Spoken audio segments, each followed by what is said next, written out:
Okay, I'm live on YouTube.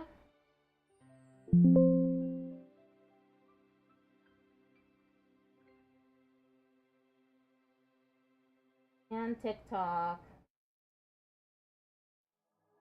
Okay. So first I'm gonna be doing the 160, then the 140, and then the 120 if I have enough time.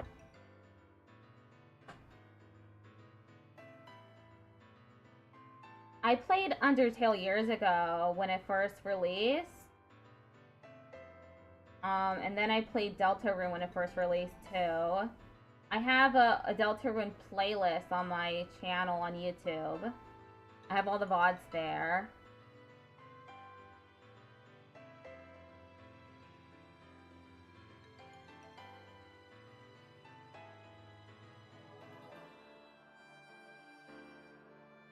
I played through chapters 1 through 4 on YouTube and Twitch.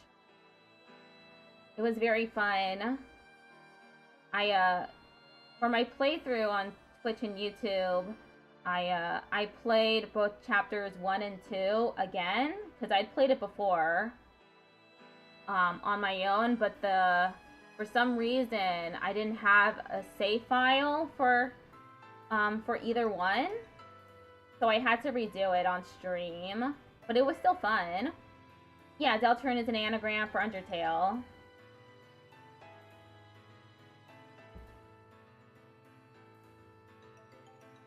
Welcome to A little low.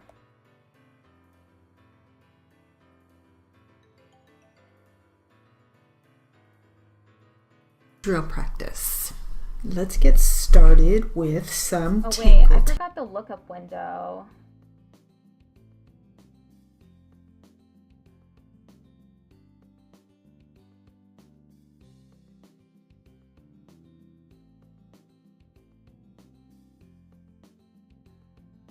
Oh, and I forgot to check the audio on TikTok.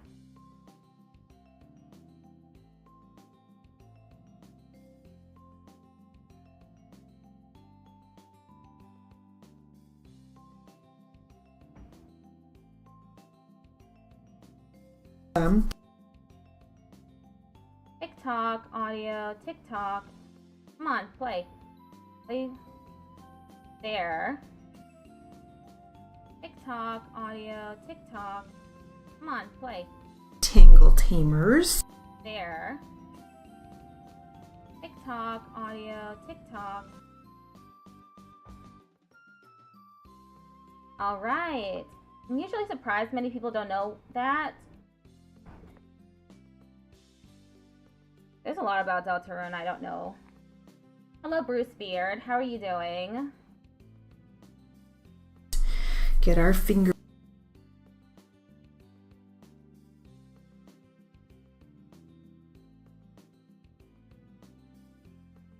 warmed up, and these are specifically legal Tangle Tamers. Ready? Here we go. Change of policy, agency relationship, unless prohibited. Agency. I always forget agency and agent. Thank you for the like.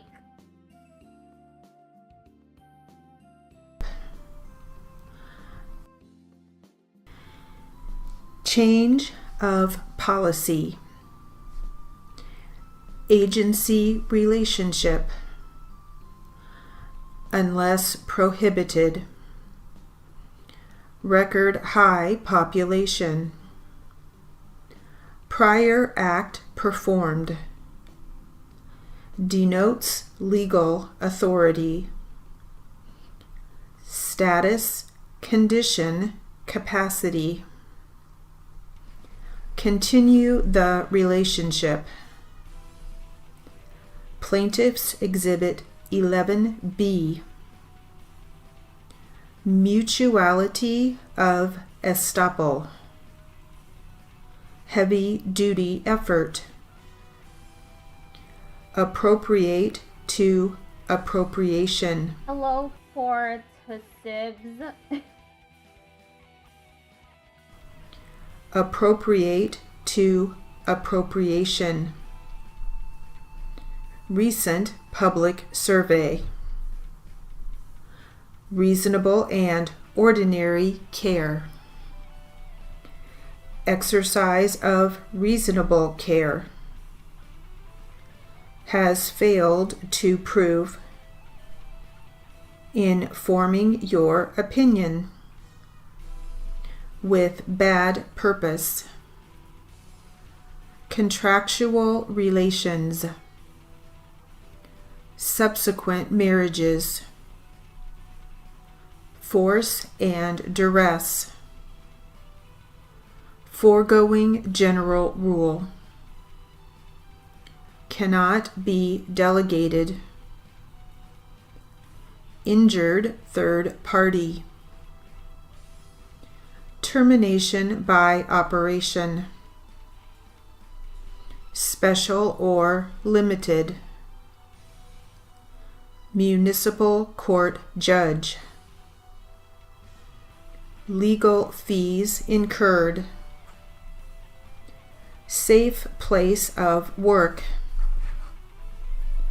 self-imposed ceiling, cited by critics, received fatal injury. What am I doing? So I'm doing stenography, which is when you use a method of shorthand to take down dictation. It's what court reporters and live captioners use to keep the to do the legal record, the court record, and to do captioning. So this person, she is reading out a bunch of sentences, or in this case, she's reading out terms that are often paired with one another, and I'm just writing down what she's saying. Foregoing propositions and common sense, falsified evidence, instruct you with regard. Proposition. Oh, that's pretty cool. Yeah, I really like stenography. I'm trying to become a live captioner, so I try my best to practice almost every day. Thank you for the follow as well as the likes.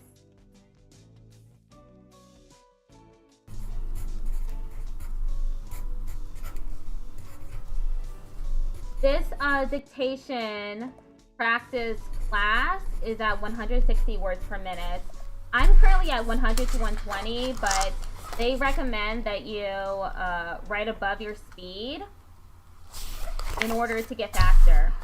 All right, now let's practice some names and spellings. Names and spellings. Ready? Patricia R. Frank, F-R-A-N-K. Karen Lisa Perlman, P-E-R-L-M-A-N.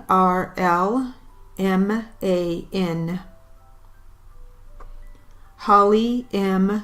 Jewell, J-E-W-E-L-L.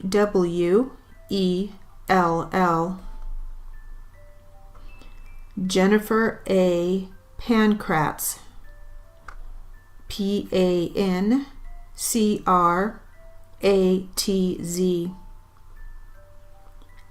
Pamela A. Griffin, G-R-I-F-F-I-N.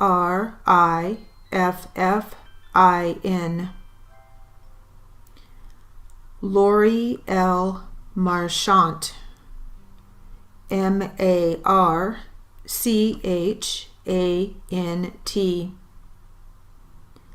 Deborah Beery, B-E-E-R-Y. Elizabeth Spear, S-P-E-E-R. Lori Kennedy, L-O-R-I-E Kennedy.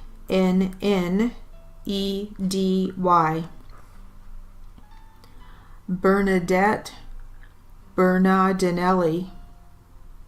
Berardinnelli. Cassie Lynn Adrock. KaCielynnAdcock. Cynthia Hines. Hinds.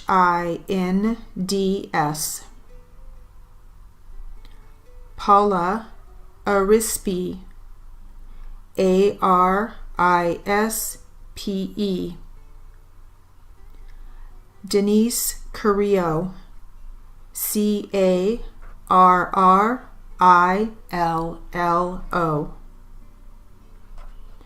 Eileen Stearns. Sterns.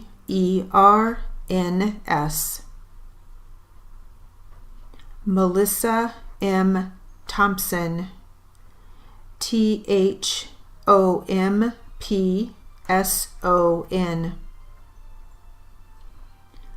Bernadette McGoldrick.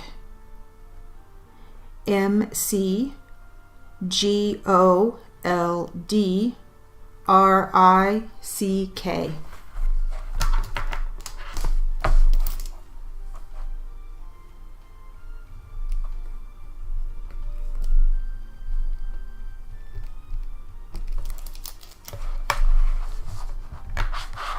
Now let's practice some cities and states. Cities and states. Ready? I'm not good at this either. Sewell, New Jersey. Brooklyn, New York. Sturgeon Bay, Wisconsin. Peoria, Arizona. Phoenix, Arizona. Boulder Creek, California. Petaluma, California. Arvada, Colorado. Apopka, Florida. Westchester, Illinois. Philadelphia, Pennsylvania. Arlington, Texas. Mabank, Texas. Mansfield, Texas. McKinney, Texas. Mount Vernon, Washington. New Glarus, Wisconsin. Got it? Okay, we have 3 more minutes left in this drill. And then I can move on to the jury charge and literary practice. And now for some practice from our book, 14,000 Things to Be Happy About. Ready?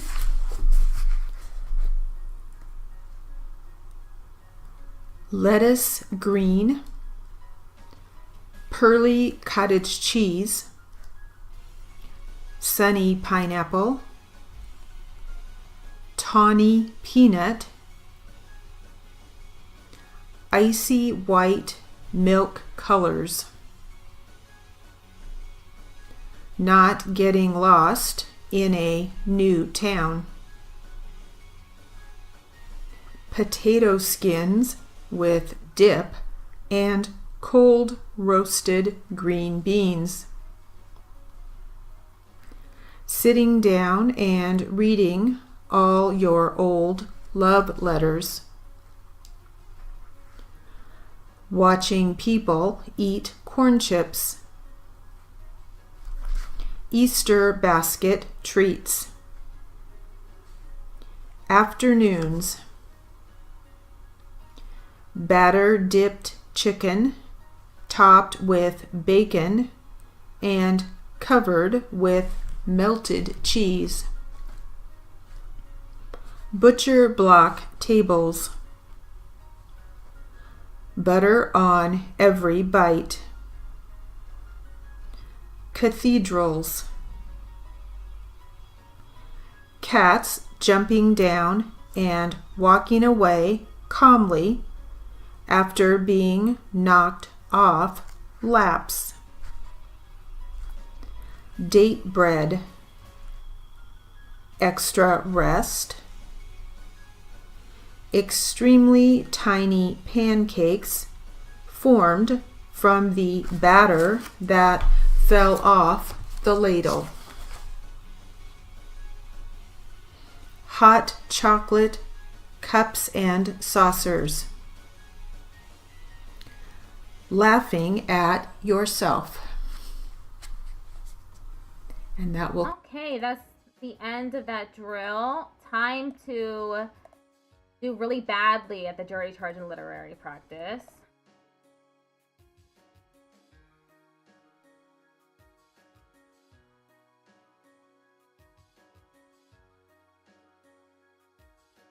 Welcome to literary and jury charge practice. You might learn something new from this. Let's get started with some jury charge. The title of this, the subject of this jury charge is what I don't want to date bread. is an executive. Ready? Here we go. I know how to write executive. Good executives are fat and thin, tall and short, bald and heavy thatched, clean shaven and bearded.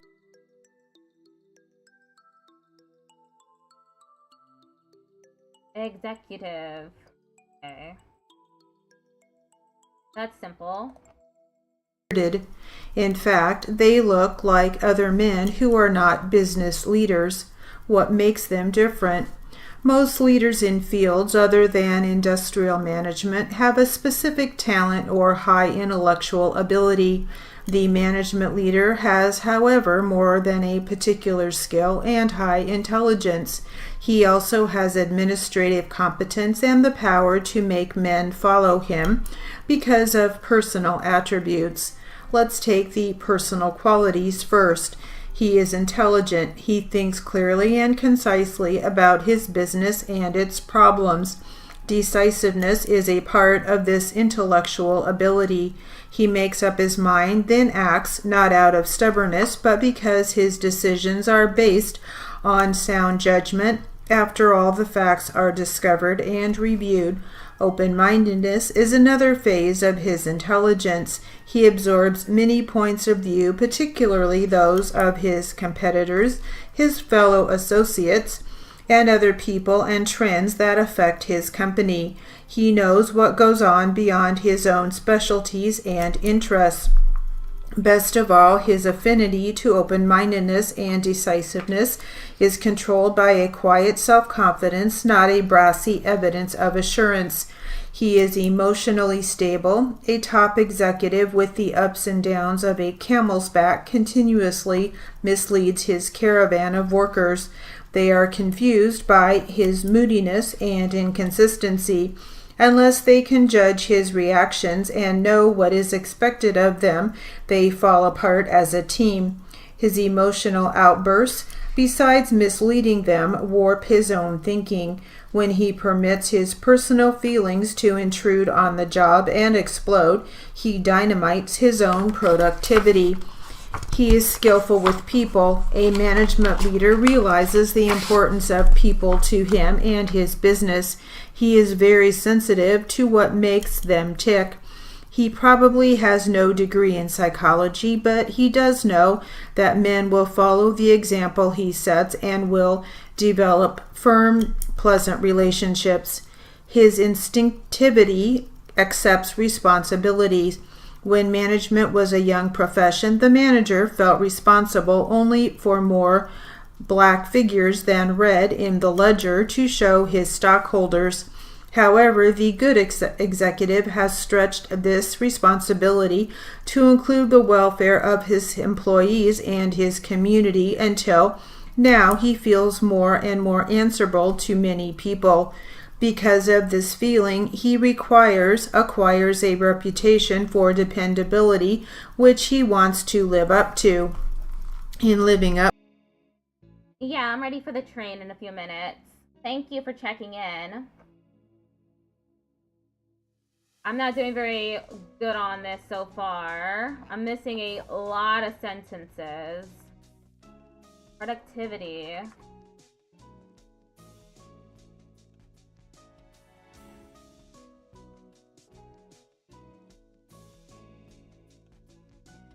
I don't like that.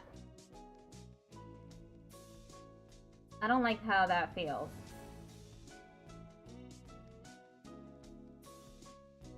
Writing it in 4 strokes seems a lot better for me. I don't like the FBT.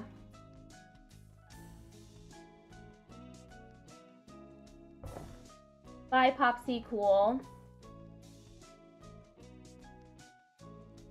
To it, today's good leader has a firmer grasp than yesterday's of the interrelations between his company and the social, political, and economic factors in his entire environment.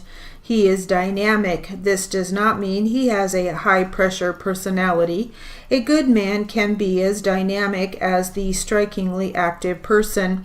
It does mean that he dislikes the status quo, that he seeks new paths, new ideas, that he likes to accomplish and to grow. He dislikes to do things one way simply because they were always done that way. He wants to do new things. It is this dynamic quality, this driving power, that keeps smart management from running a good thing into the ground. He expresses himself clearly. The good executive makes himself understood, whether through the written or the spoken word. To get his meaning across simply and directly is vital in letters, reports, written orders, speeches, meetings, and casual conversation. These are his personal characteristics. What does he look like as an administrator? He is a planner. He understands the process of planning and applies it from the smallest problem on his desk to the company's big dream. He is an organizer. A plan, no matter how good, must be organized. Poor organization makes a good plan useless. He assembles his resources. He knows what equipment, men, money, materials, time, and energy he will need to carry out his plan. He is a director. He takes a good plan, well organized with the necessary resources available, and directs all 3 to a successful end. These personal and administrative features make up the profile of a good executive. By them, he is recognized even in the dark. No such thing as a typical executive exists, but all real leaders are and do these things. How they do them is up to the individual. One executive does them differently from another because any good leader tries to be himself and accomplish things in the way that comes most naturally to him. The fact remains that he has these traits and activities. Many people have the same traits, but they are undeveloped. Given the opportunity to bring them out of cold storage, they can be leaders too. That was a bunch of nonsense.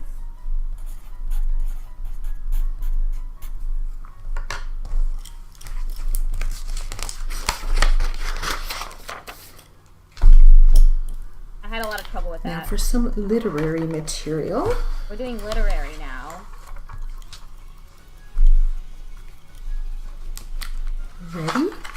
And the title actually of this is Court Reporters, Entrepreneurs, and More. Ready? How to achieve success in business. I attribute my success to my father, an architect and builder who had his own business for many years. He never stopped. and he loved what he was doing. I never once heard him complain about work. To this day, my dad teaches a carving class to seniors as if he's not a senior. Her 2 sisters and a brother have also... Pukar just traded with 20 viewers. Hello! Thank you for bringing the raid to me, Pukara. How's everyone doing? Hope you all are doing well. Oh, I forgot to put the donation link. I forgot to Anyway, how are y'all doing today? Hope y'all are doing well. I'm Melody Wisp. I'm an accessibility provider, voice actor, and variety streamer. I typically play RPGs and visual novels, but today for this raid trade, I'm doing stenography practice. Doing good. Puka was making awesome art. That's awesome.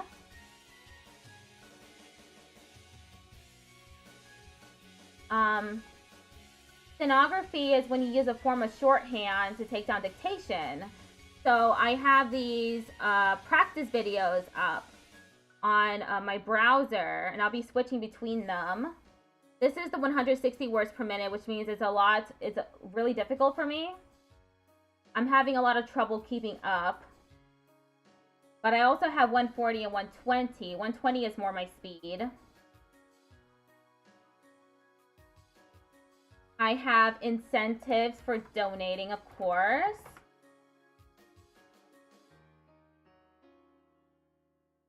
$10, I steno a complex word of your choosing. For 20, I add something permanently to my dictionary. For 30, I write a monologue, part of a video, etc. in steno. For 40, I steno without looking at the output for 5 minutes. And for 50, I create a custom steno GIF for you. So you would just give me an email for that, so I can send it all along. Or a Discord or something. I'm doing 160 words per minute right now. This is the jury charge and literary portion. Jury charge is judge's instructions to the jury. I'm hoping to become a live captioner. That's why I do stenography. I practice almost every day that I can. Currently at 100 to 120. Okay, I'm gonna get back to the practice now. If anyone has any questions, feel free to ask and interrupt me. That's the point of these streams more than it keeps me accountable, and it lets me talk to people about stenography who might not know what it is yet. Also run businesses. I think when you have role models like I had, it's difficult not to follow in their footsteps a bit. I wanted my sons to see how you start something from the ground up. When you have the vision, you need to map out your plan, and your business plan will change. You need to be ready to tweak things as you go along. Hugh's son, Dylan, is in the 3rd year of his own snowplowing business. Although many small businesses don't expect to make a profit their first year, Diamond Chocolatiers is in the black. And because hers is an online company, the website was key. I didn't like the look or the layout we came up with at first, so we redid it from start to finish, she says, even though that delayed the business launch several months. Because we're not a storefront, the website is our one shot. I go on it every day to make sure it's working properly. Tips for students. Be diligent and focused because it's worth the hard work and the payback is enormous to your career. My preference is freelancing because I enjoy going to different locations, law offices each day, and being with different litigants each day. Ask for help when you realize there's a problem. The court reporters are more than happy to give you tips and advice. Use them. I mentored a beautiful young woman with a long career as a court reporter ahead of her. I truly do not think I have seen anyone as quick on the keyboard as she. Students, just hang in there. It all happens when you least expect it. Tips for working reporters. Just do the work. I do a job out in the field, come home, transcribe as quickly as I can, get the job out. Lately, just one day, so there's some time for fun left over. Loving what you do makes your work not work. Look at it as a part of you. We, as court reporters, especially freelance, have such a great opportunity to use our time wisely and explore other areas where we... All right. Enjoy your lurk. Have a nice dinner. We may have interests. Life's turning points. After my son died, I had no time for grief. I had a 14-year-old who never got a chance to befriend her brother. She had many years of anguish and difficulties, and I look at her now and see the beautiful, strong young woman she has become. My son Luke was only 7, with no real understanding of a brother, here one minute and gone the next. He became very cautious and extremely reserved. My little bundle of love, AJ, brought my son out of his shell. It was an incredible awakening. I had a plan when Luke went off to school that I was going to be on my own with my grief and just let it happened. Well, guess what? That plan was interrupted by the baby.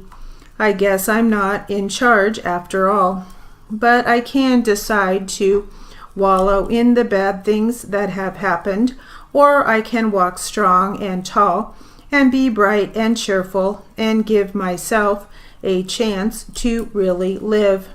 And not for 1 second does a day go by that I don't think about my son CJ and what his life could have been and how sad we all are without him. But I also know how blessed we all were to have known him and have him with us for the time we did. This became a pivotal moment in my life where I just jumped in with both feet. I don't do anything lightly. It's all or nothing. Sometimes it works out and sometimes it doesn't. I get up and start over. How sad.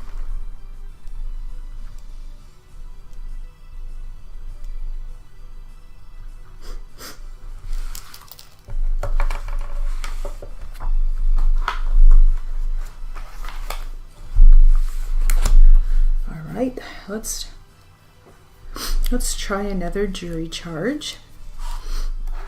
And this one is called Action for Unpaid Balance. Excuse me, got the sniffles all of a sudden. So, action for unpaid balance. Here we go. Members of the jury, no written contract or agreement was entered into between the parties to this action with respect to the installation of this plumbing or as to the work or material furnished. The defendant, by his pleadings, has accepted and retained the benefits of the performance made by the plaintiffs in this undertaking to the extent of the benefits received, and the defendant does not ask for a return of the $942 heretofore paid to the plaintiffs or any part thereof.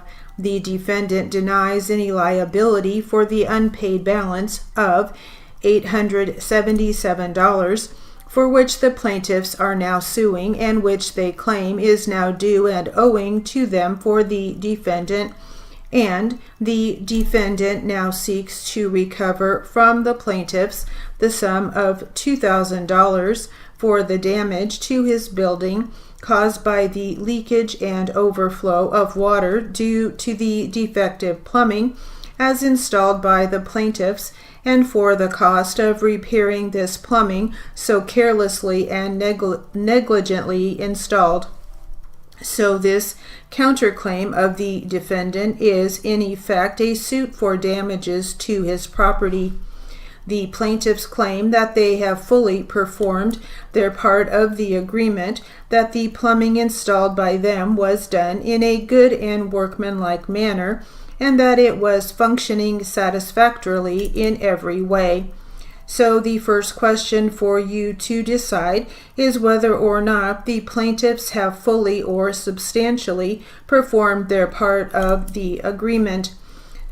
So the first question for you to decide is whether or not the plaintiffs have fully or substantially performed their part of the agreement. When a contractor undertakes to do construction work of some kind, he is considered to have substantially performed his work when he has performed his agreement in all important particulars, even though slight or unimportant details are missing. Where there is a substantial performance but not a strict performance, the contractor is entitled to recover the difference between the contract price and the damages caused by his failure to perform strictly as agreed. The burden of proof rests upon the plaintiffs to prove by the preponderance of the evidence that they have performed their part of the agreement in all material respects and in accord with the agreement. Damn, I'm having so much trouble today. My fingers just aren't working.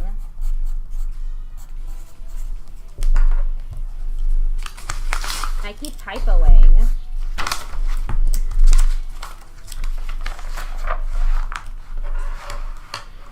Let's try this literary, and the title is Hi Disgrace, how are you doing today? Hope you're doing okay.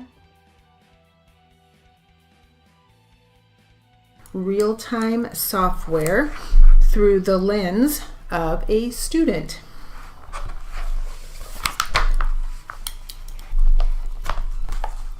Ready?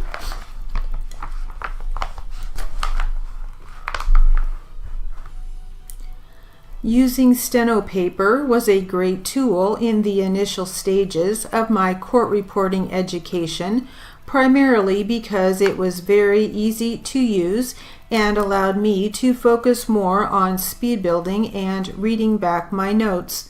However, as time continued and my ability to read my steno notes and write more quickly increased, my instructor and I both felt it was necessary that I begin to use real-time software, since I won't be using paper once I begin working and am at an assignment.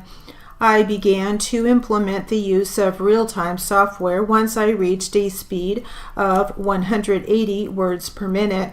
Since then, I have been using real-time for all of my coursework, and I have found it to be very helpful. I can complete practice exams faster, and I can be more organized since I do not have to save stacks of steno paper.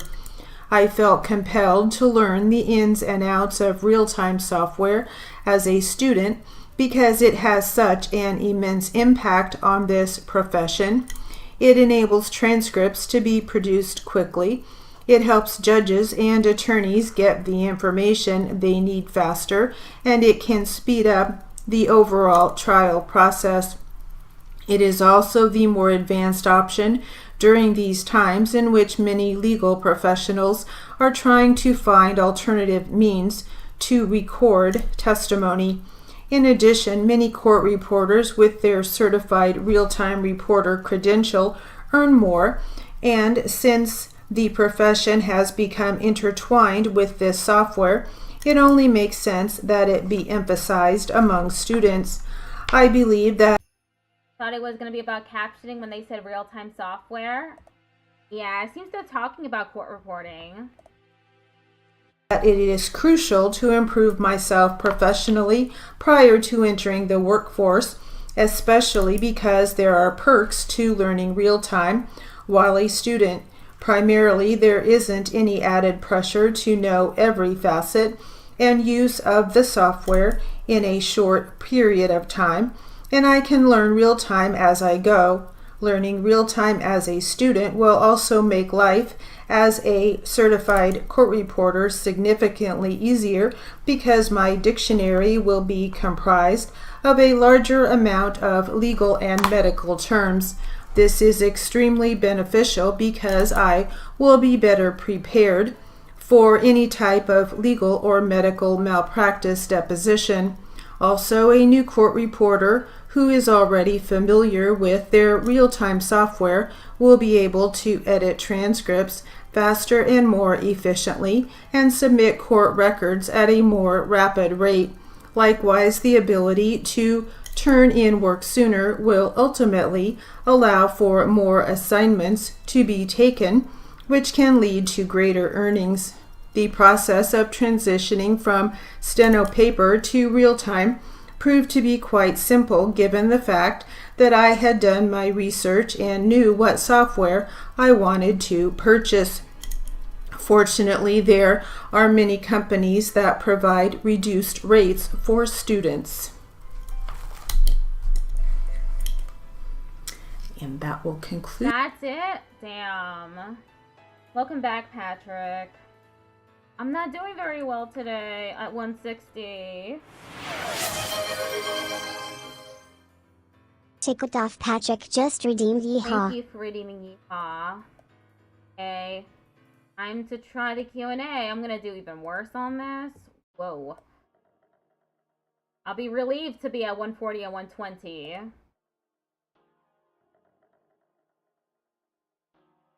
Welcome to Q&A practice. Let's get started with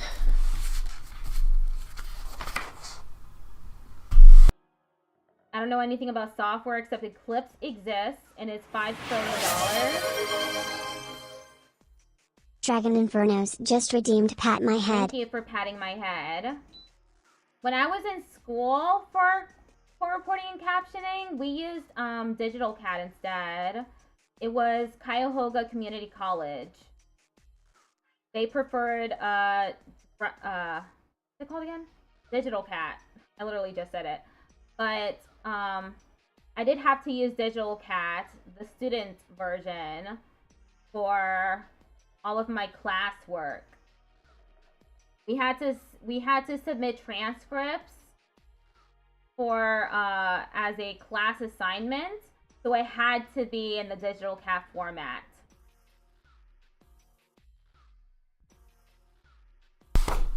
some two voice practice.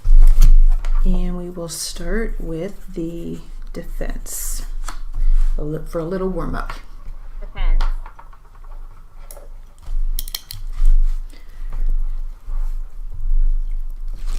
Ready? It was your decision to either land the aircraft in the United States or to go on to Europe, is that correct? It was my decision, yes. In order to make that decision, you have to have certain information. Yes. You needed to know whether the airframe was damaged. Yes. You needed to consider whether you had excessive weight on board in order to land. Yes. You needed to know, among other things, the condition of the passengers aboard the aircraft. Yes.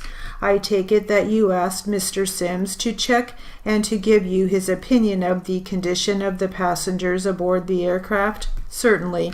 You eventually learned from Mr. Sims that there was a doctor aboard? Yes. You wanted to know what his opinion was of the injuries aboard the aircraft? Yes, it is a general rule in the case of an accident on board to ask whether there is a doctor on board in order to be able to ask his opinion. In this case, Dr. Brand came forward gratuitously without our calling him. You did not inquire of Dr. Brand whether he thought the airplane ought to be landed? No. Instead, you asked him whether the passengers were seriously injured. Is that correct? I am in charge of the plane. If there is a doctor on board, he takes charge of the injured, and it is his opinion that helps me to make my decision. When Mr. Sims reported to you, what did he advise you that Dr. Brand had said? Try to say this as close as you can, word for word, the way it was said to you. I couldn't tell it very precisely, but I can only tell you that he didn't tell me that I had to land the plane. So you don't recall what Mr. Sims said to you word for word today? No. I wonder what that's about. An airplane? Injured passengers? That sounds pretty interesting. It's too bad she decided to cut it short. I would like to learn more about that. All right, hopefully you're warmed up. I am not warmed up. Now practice some for voice.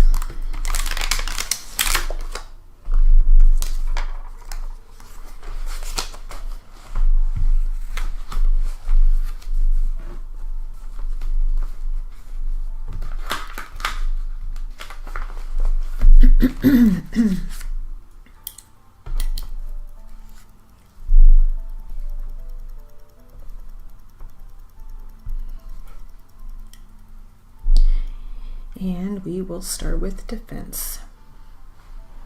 Defense, okay. Do you work at the premises at the current time? In the beginning, yes, sir. At present, do you work there? No. Have you ever worked there? Yes, sir. And when have you worked there? In the beginning, I was working on the weekends and have different bartenders during the weekdays, sir. And is there a time and point where you came to a place where you wouldn't work there anymore? Yes, sir. When was that? I'd say starting in the beginning of, well, I'd say 5 years ago, probably 2000 or something like that. I started getting violent coughing. Okay, and I couldn't stop it. And the reason you couldn't work at the location anymore is because you mentioned you have a condition of chronic or constant coughing. Yes. And anything else? And later on, to stop that, I had surgery to tighten up the opening in my stomach. They thought the gas was acid was eating my esophagus, and that didn't work. Okay, and the result? Go ahead. That didn't work, and I've been having this coughing for about 5-6 years now. And as a result of these things, are you under medical care? Yes, sir. And how long have you been under medical care for these various problems? I'm still under medical care. When did you start? Oh gosh, I'd say about 1.5 years ago this all started, and I noticed that you came to the stand with the aid of crutches. What is the reason for that? My knees. It was painful to walk. At night when I'm sleeping, the pain would wake me up, so I had to see an orthopedic surgeon doctor. Okay, has the orthopedic doctor done something with your knees? No, my doctor gave me an x-ray, but the doctor said I have to get an MRI. Have you had doctor's advice with regard to your ability to work at the business known as the Horseshoe? No, I didn't tell him I had a bar. Has your doctor recommended that you not work? Well, not really. Are you personally able to work? Not now, no. And during the year 2005, and specifically the periods of the last half, July through October of 2005, were you able to work at the bar? No. And how is the bar operated during that period? I had Linda Olson. She lives just about half a block away. I come in the daytime in the mornings. I check things out and ask if everything is okay, any problems, any troubles, and I go to my office, and then if everything's going smoothly, then I probably do it once. Then I go home and take a rest. Is the Horseshoe your sole source of income? Yes, sir. Do you have income from any other sources other than the horseshoe, social security? Are you able to live? Would you be able to live on just your social security? I'll object, Your Honor. Hold on. If there is an objection, you don't answer until I rule on the objection. How would that be relevant? I'm just trying to indicate why he continued operating the bar in light of his medical condition, but you know, I'll withdraw the question. I think it's all right, pretty well known that people can't live on their social security. That's why I still work, by the way. Sir, have you given your employees any training with regard to what their responsibilities are while working for you? Yes, sir. And with regard to laws concerning the dispensing of alcoholic beverages, have you given them specific training as to that? Yes, especially cleanliness behind the bar and the refrigerated area and sanitizer.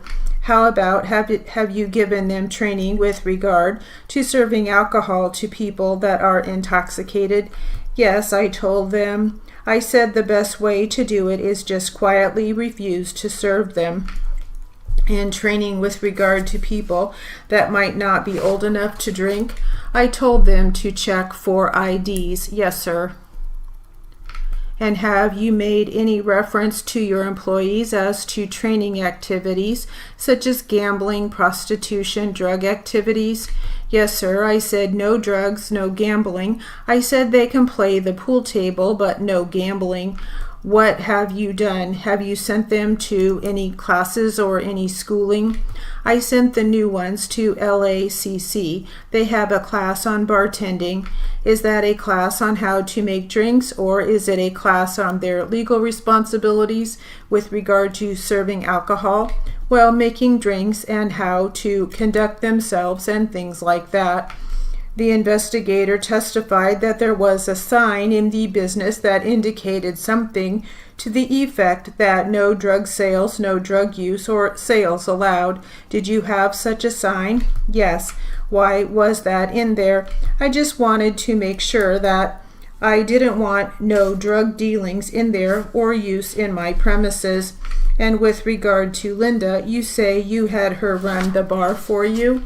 Yes, sir. She helped me. She used to own the bar. And did you and she talk on a regular basis about what was happening in the bar? Yes, sir. Did she ever give you any indications that there were any problems? No, sometimes a guy would start a fight and she'd tell me, you know, so-and-so had a fight in here yesterday.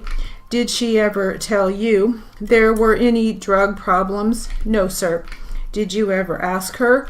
I didn't ask her, no, sir. I had the sign out there, so I thought the people understood. Do you know somebody named Ron that was a regular customer in your bar? Yes, sir. Do you know him to be Ron Diaz? Now I know his last name. I never did know his last name. Did you ever have any suspicion that he was doing anything with regard to drugs at the location? No, he'd come in and have a drink, a beer or two, casual, and talk with people. And that will conclude. Oh, that's it for the Q&A. I did a lot better than I did on the jury charge, I think. Which is not to say that I did very good, but I did do it okay enough. Okay, we're doing the test now. Thank you for the follow.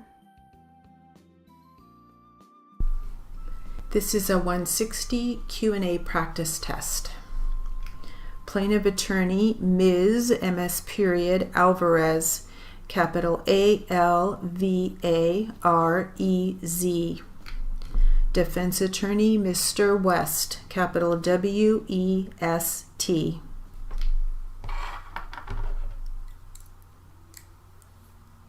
Gambling with friends? Yeah. And we'll start with defense attorney. More like patrons. Ready? Depends.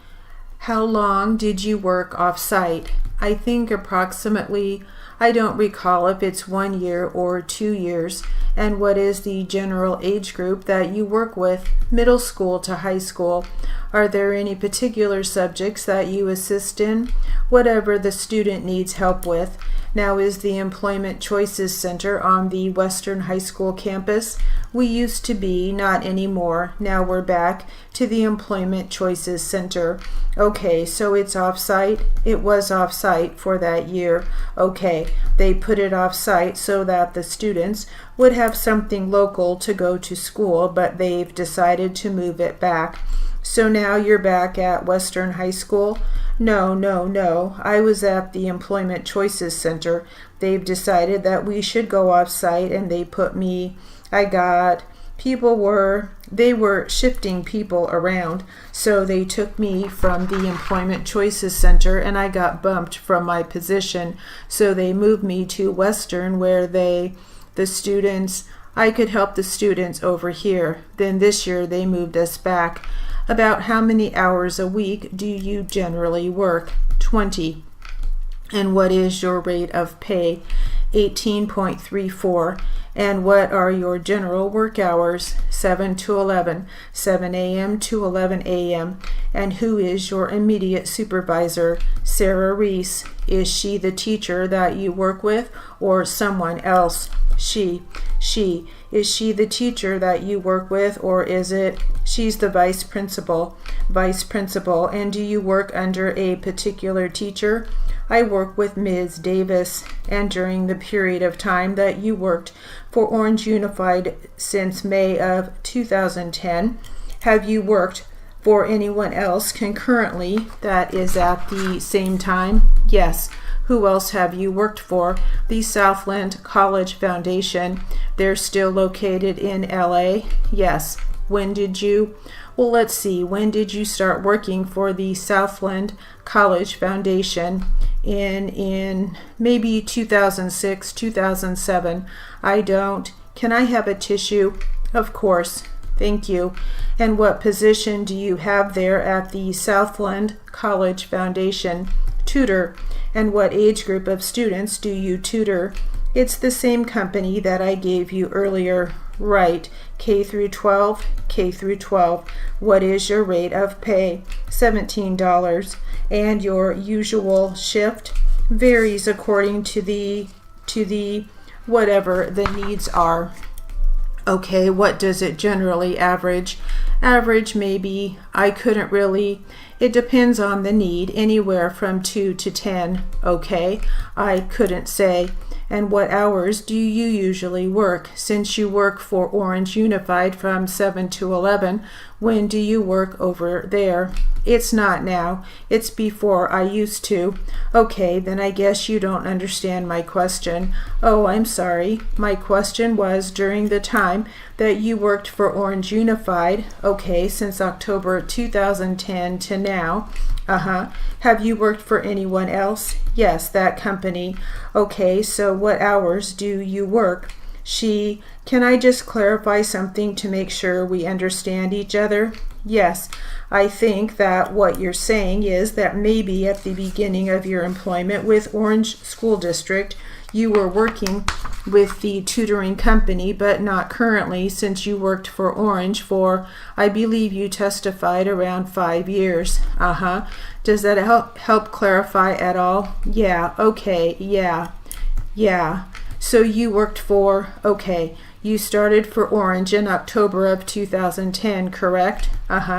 So during what years did you continue to work for the Southland College Foundation? I worked with them until about maybe 2012, 2014. I don't recall. Okay, and why did you stop working there? Not enough hours. Not enough hours? When you last worked there, who was your immediate supervisor? Mr. Walton. So you may have worked for them last year?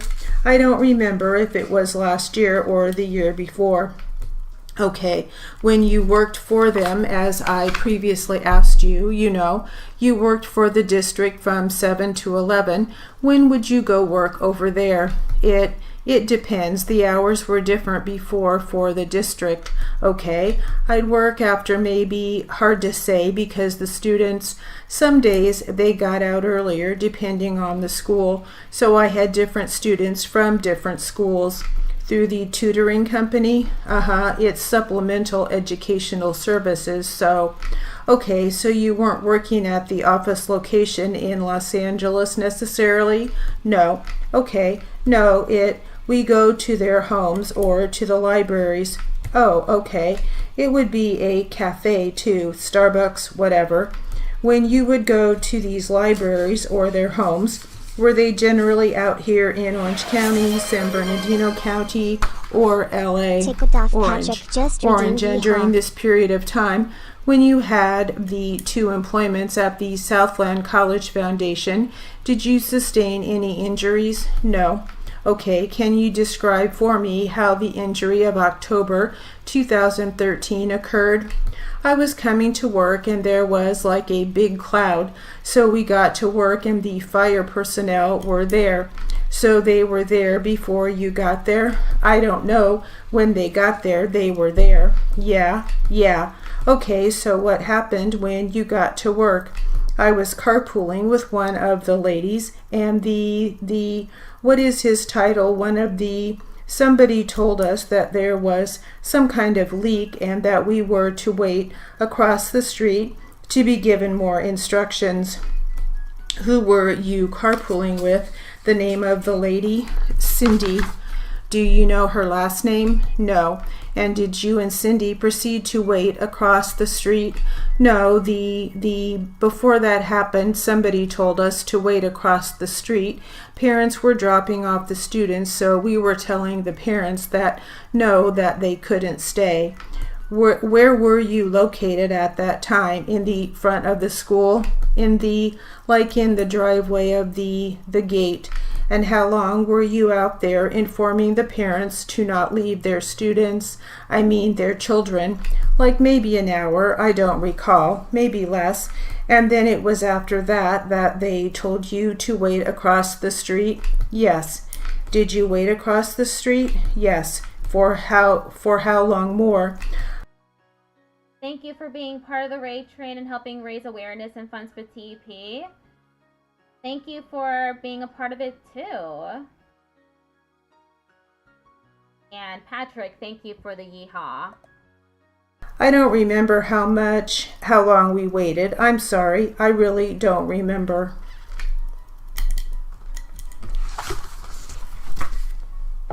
Okay, I did the 160. I didn't do very well on it. But we'll move on. Let me move this to 17. Just save.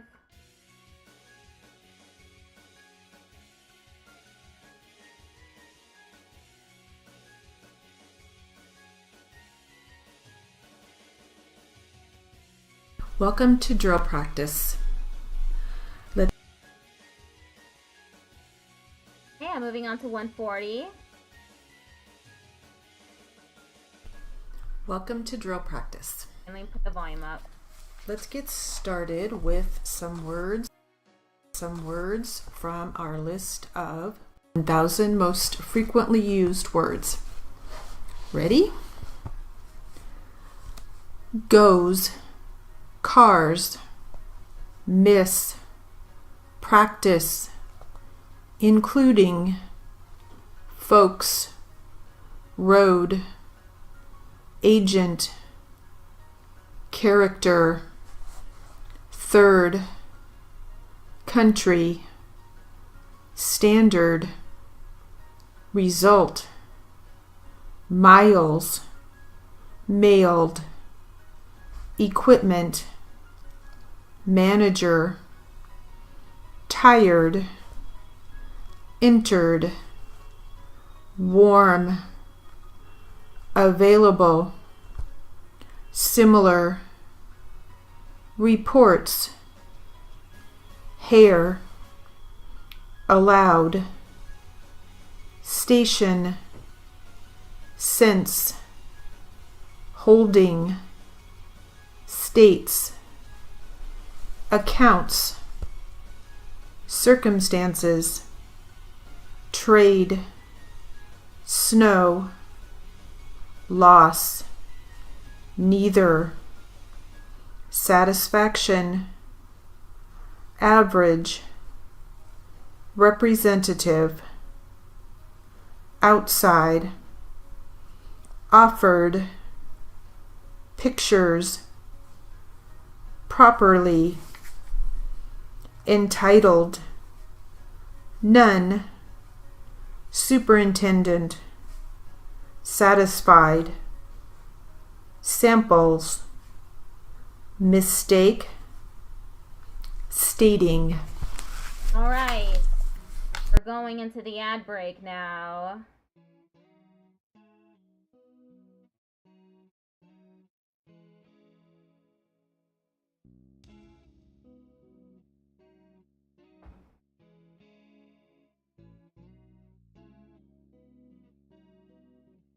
Hey, 3 minutes. 2.5 minutes until the ad break ends.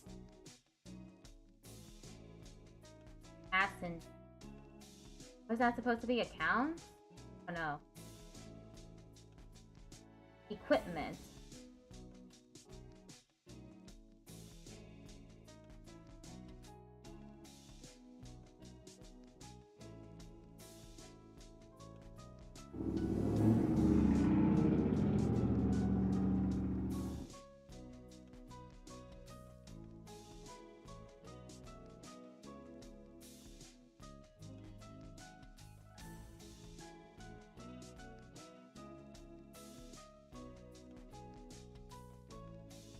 I hope I'm able to do better on the 140.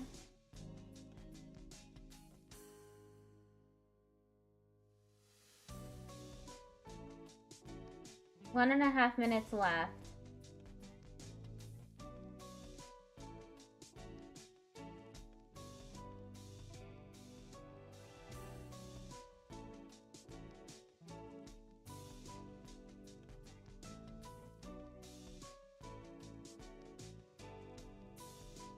After this, we just have the 120 left to do. I probably won't finish it.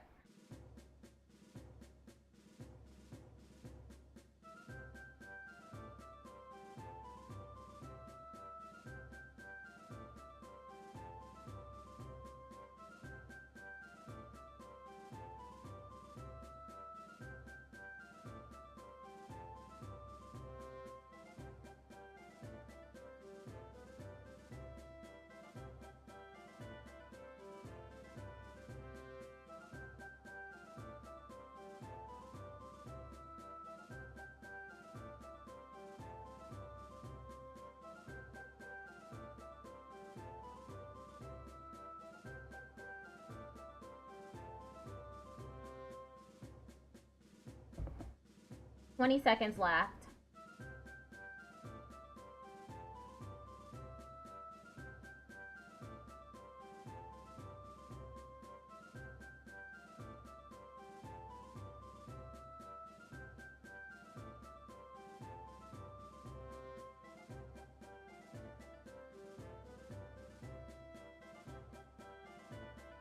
All right, we can continue now.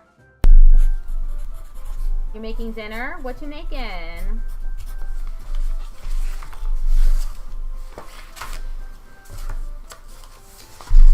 Now for some legal tangle tamers. So, words or pairs of words related to legal items, legal things. Here we go. Immaterial change. Homicide involved. Resisting arrest. Former mistress. Improvident agreement. Inherited stock. Ambush slaying. Request denied. Chili mac sounds delicious. First spouse. Marital relations. limited edition. Divorce proceedings. Parties' intentions. Insurance broker. Facts offered. Speech slurred. Undeniably true. Attempt deception. Constitutes murder. Subsequent return. Disability incurred. Final approval. Fiscal year. Council decision. Popular belief. Cause existing. Principle relied. Many instances. Marital status. Public relations. Annulment decree. Police dispatch. Accident scene. Articulate counsel. All right. I didn't do very well on that. What is I don't write deniable.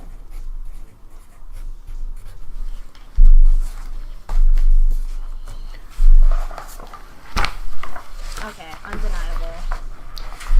Let's practice some phone numbers. I don't want to do phone Get a little numbers. 6, 1, 3.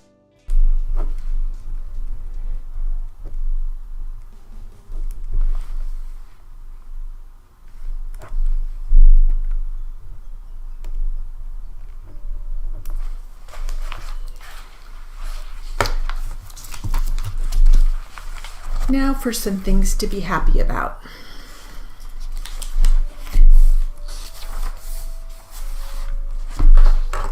Ready? Milkshakes. Split second thrills. All butter pound cake, ice cream, and strawberries. Collared sweatshirts. Golf links. Memorial Day parties. Cold or hot lemonade. Atmosphere. Gym shirts. Complimenting a total stranger. Tomato and round steak on skewers. Lining closet shelves with scented paper. Sending a fan letter. Home brews. Sunny chestnut color. Tiny, deep fat fryers. Bandstands. Story hour. Candy cane icicles hanging from rooftops. Snow forts. Concerts in the park. Loosening up motions with the wrist before writing. Wrought iron barrel bird cages. A rustic bench in a sequestered spot. And that will conclude our drill practice. Okay, let's move on to the jury charge and literary.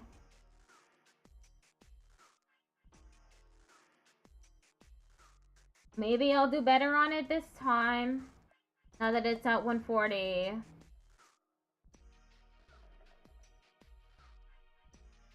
Hello, Baba Booey. How are you doing today? Thank you for coming by my stream. Welcome to literary and jury charge practice. Let's get started with some jury charge.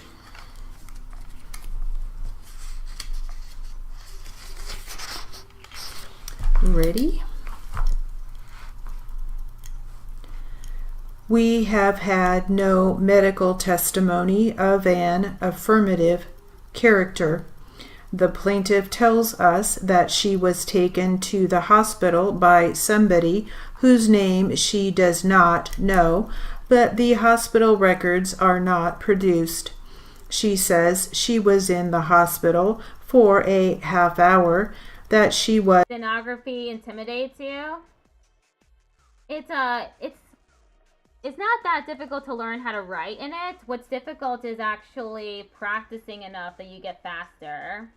That's what I'm having trouble with right now. This is at 140 words per minute, and today my hands are not cooperating with me, unfortunately.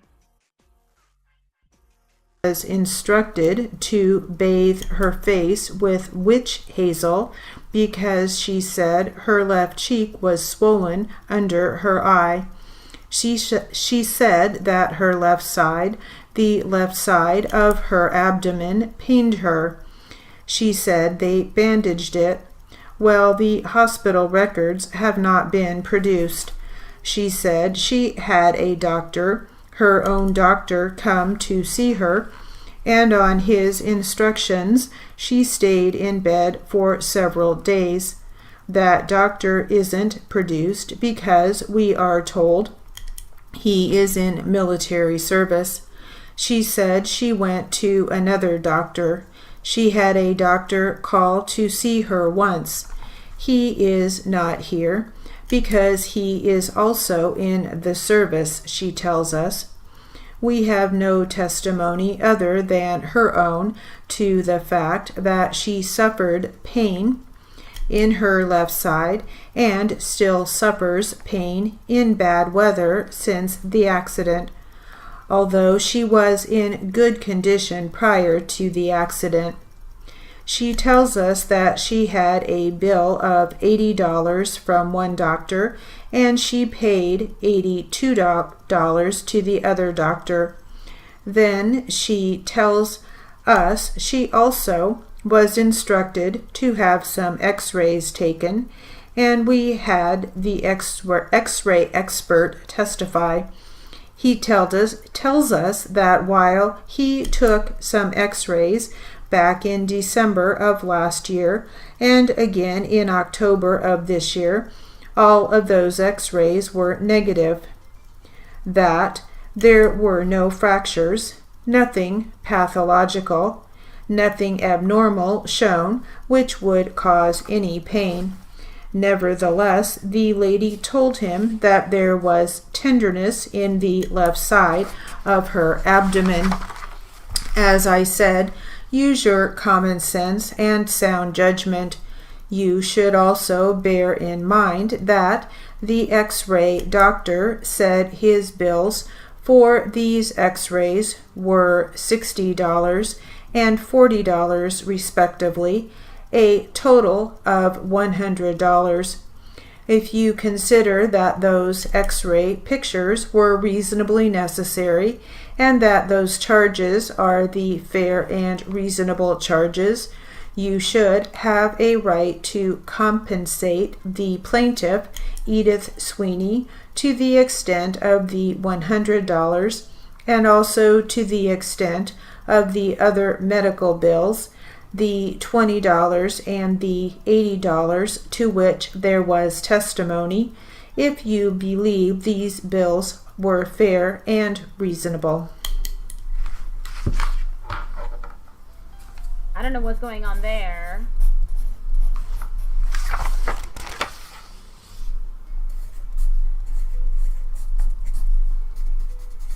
Sounds like an interesting trial, though.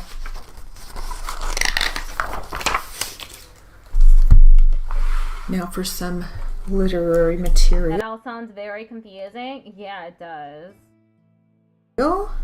Back to adventures. An X-ray for tenderness.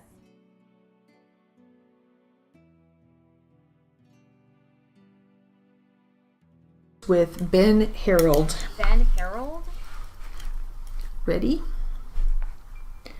Ben accepted the challenge, and John and I marked off the test and gave Ben a 2-voice 260 word per minute test for 5 minutes using John's stenotype machine, whereupon Ben immediately picked up his notes and reread it verbatim exactly to the word perfect. What an exhibition! I was shocked and impressed at the same time. Ben rose even higher on my A list that day. John was also impressed and became a student of Ben's theory. A few years later, Ben died, and John transcribed his notes on 4 or 5 appeals Ben had accumulated. John then gave the money to Ben's widow. For you students reading this, you too will meet many good reporters during your career. Some will astound you with their competency and efficiency. Learn from them. Keep the good things you learn and discard the bad things.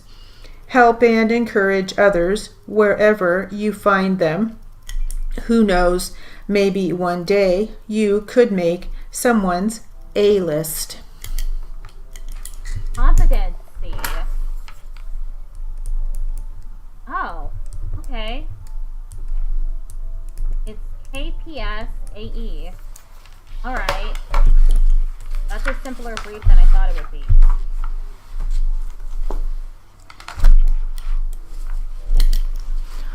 Back to some jury charge. The subject of this particular jury charge is payment for services. Payment for services. Ready? Members of the jury, let me first commend you for the very careful attention that you have been paying to the testimony in this case and to the arguments of counsel. It is a rather unusual case. The plaintiff, Florence Doolin, is seeking a verdict at your hands against Agnes Rowland, administratrix of the estate of James Porter, deceased, the defendant. It is the contention of the plaintiff that she, a stranger not related to James Porter, rendered valuable services to Mr. Porter beginning in 1945 and up to March 19, 1956, when Mr. Porter died. That there was no payment in cash made by Mr. Porter to Mrs. Doolin during that entire period, about 11 years, that she did receive her board and lodging, but that she was promised by Mr. Porter that he would compensate her for her services by providing in his will for her. That, in general, is the contention of the plaintiff. She says that no will was found making any provision for her after Mr. Porter's death, and therefore she says she is entitled to receive from the estate of Mr. Porter, from the defendant in this case, the reasonable value of the services which she rendered in reliance upon the promise of Mr. Porter to compensate her by providing for her in his will. To substantiate her claim, she produces the testimony of a large number of friends and acquaintances of Mr. Porter and of Mrs. Doolin. It isn't necessary to review in detail all of the evidence submitted by these various witnesses, but it is sufficient to summarize that testimony with regard to the services rendered by Mrs. Doolin in the following brief sentences. Hello, Henry. It is admitted in the pleadings that beginning June 15, 1945, and up to February 1, 1946, the plaintiff, at the request of James Porter, acted as his housekeeper and cared for his sister, who was then ill and incapacitated. It is also admitted in the pleadings that $35 per week was the fair and reasonable value of the services rendered during that rather short period. Mrs. Doolin, according to the testimony, continued to act as the housekeeper in the various homes to which Mr. Porter removed from time to time. She did all of the housework, cooked, cleaned the house, did a lot of extra work in the way of taking care of apartments which were rented to tenants in the house. I'm doing stenography practice. Which they occupied as their residence, and also in the other house on 6th Street, which was owned by Mr. Porter, that was rented out. There is some testimony that she also helped in taking care of merchandise purchased by Mr. Porter in his business, that she helped to make that merchandise available. You had the testimony of Mrs. Lawrence, who said she was engaged in an employment agency. She gave it as her opinion that $45 was the reasonable value in addition to board and lodging for all of the services which the witnesses claim Mrs. Doolin rendered over the period beginning about 1952, when the 6th Street house was acquired.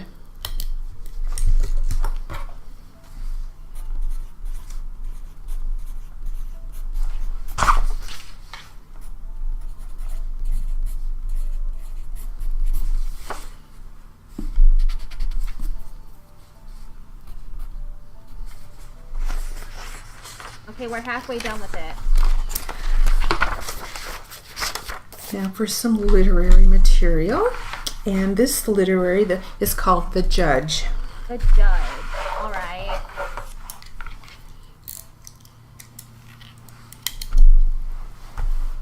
Ready? It's not every day that you find yourself on a movie set with Robert Downey Jr. Last summer, my next-door neighbor, Molly McDowell, texted me that I needed to come out to the front porch. Boston Casting, she said, is looking for a real court reporter with court reporting equipment to be cast in a courtroom scene at the Plymouth Courthouse in the upcoming film, The Judge, and she wanted to send them my picture. All too often in films, you still see the mousy court reporter pecking away at an antique steno machine, striking one key at a time with a paper tape dribbling onto the floor. I liked the idea of shining a more realistic light on our profession, and especially so because I had recently updated to the Lightspeed Writer and the Microsoft Surface. Once Molly took the photo, I emailed it to Boston Casting along with a description of my writer and computer. A week or so later, Boston Casting informed me that I had the part.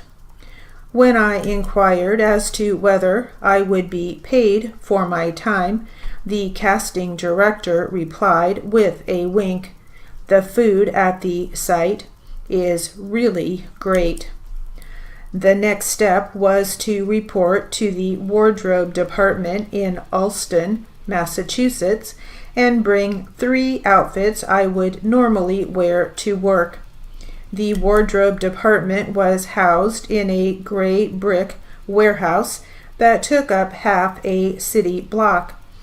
Inside the warehouse were hundreds of rolling racks of clothing shipped from Hollywood, each rack labeled with numbers, scene names, and actors' names. I changed in and out of 3 different work outfits, and the staff took photos and sent them to the director. Ultimately, my gray pantsuit was given the okay, and it was tagged with a number and added to a rack. As I walked back to my car, I tried not to worry they'd lose my suit in the sea of rolling racks. Yes, we are indeed halfway there. Almost, the stream's almost over too. 55 more minutes. That sounds like fun. It does sound like fun. Lucky court reporter. Let's get back to some jury charge practice. Ready? This is a suit in contract. Now there are various kinds of contracts. A contract, of course, is an agreement between 2 parties which imposes a legal obligation. It can be an expressed contract where one agrees to render services and the other agrees to accept those services and to pay for them. There you have an expressed contract. And there can be a contract implied in fact where there is no expressed agreement, but where the intention is clear from the conduct of the party. One renders services and the intention to pay by the recipient of the services can be reasonably inferred from all of the circumstances. That is an implied contract, a contract implied in fact. Then you have a contract which is implied in law, which is the kind of a contract that the plaintiff claims exists in this case. She does not say, and none of the witnesses say, that Mr. Porter ever expressly or implied agreed in fact to pay Mrs. Doolin the reasonable compensation for her services, but she says he did expressly agree that he was going to provide for her in his will so that she would be compensated for her services.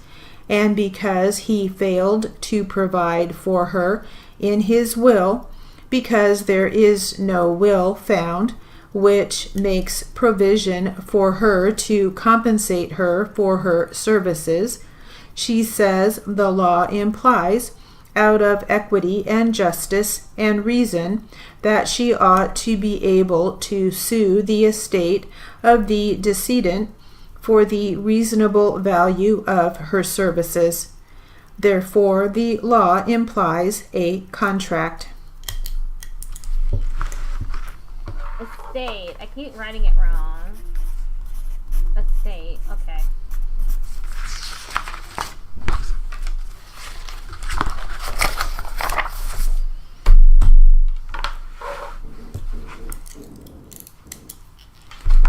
Let's get back to our literary material. Ready? On June 27, 2013, I left my house at 6 a.m. and drove to the shimmering modern Plymouth Courthouse, Plymouth High School complex.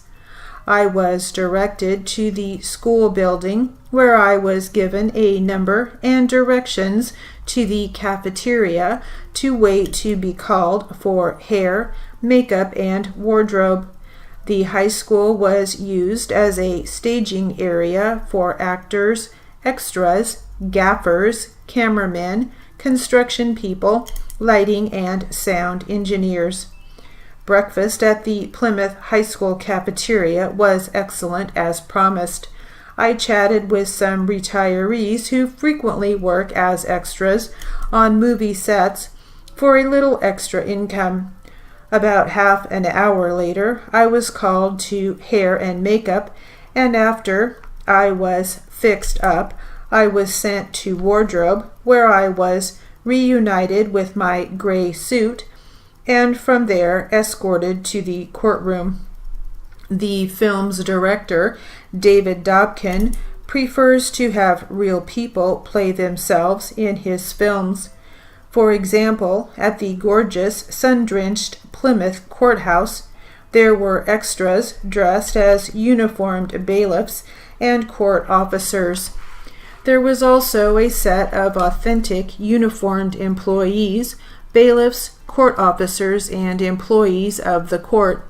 It wasn't easy to tell whether people were court employees on duty or were film extras.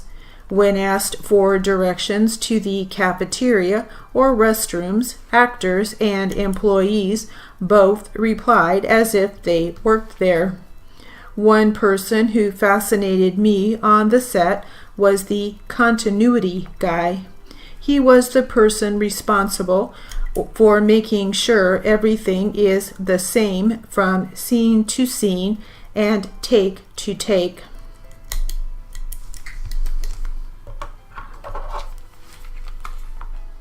Am I never going to be able to memorize responsible?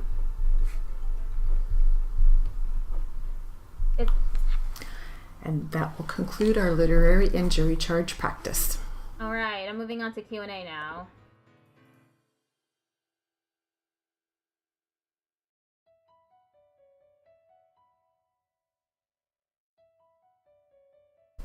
Welcome to Q&A practice. We'll start with a little two voice with the defense attorney. Ready? Defend. You just don't recall. I don't recall. Now, after you left the pool area and went back to your room, you came back in a couple hours. It was daylight. I took a taxi, and then I arrived back at the hotel. It was still daylight, getting dark. Very good. Now, how long did you meet with Mr. Lee last at the apartment that he was living in? We met very briefly, just a couple of minutes. It was long enough to have another soft drink and to talk for a few moments. Then you left, and then I left. Not over an hour, I don't believe. All right. Now, when did you see Mr. Lee the next time? The next time I saw Mr. Lee was in the United States after I had returned. Do you remember what month it was? It was in late March, probably between the 25th and the 30th of March. It took you 3 days to get to Japan, 2 days, and then you flew back to the United States. That's correct. And you went to Seattle. As I recollect, I went to Seattle. You didn't fly into Canada first? I don't recall. You must understand there was more than one trip. We used the same route. Yeah, the land descriptions are really horrible. They're evil is what they are, land descriptions. For about 4 trips. There were minor variations, but in substance I returned one way or the other to the United States, either through Vancouver or through LAX. There were only 2 stops that you could make on that route at that time with those carriers. How long did it take you to get home from Seattle?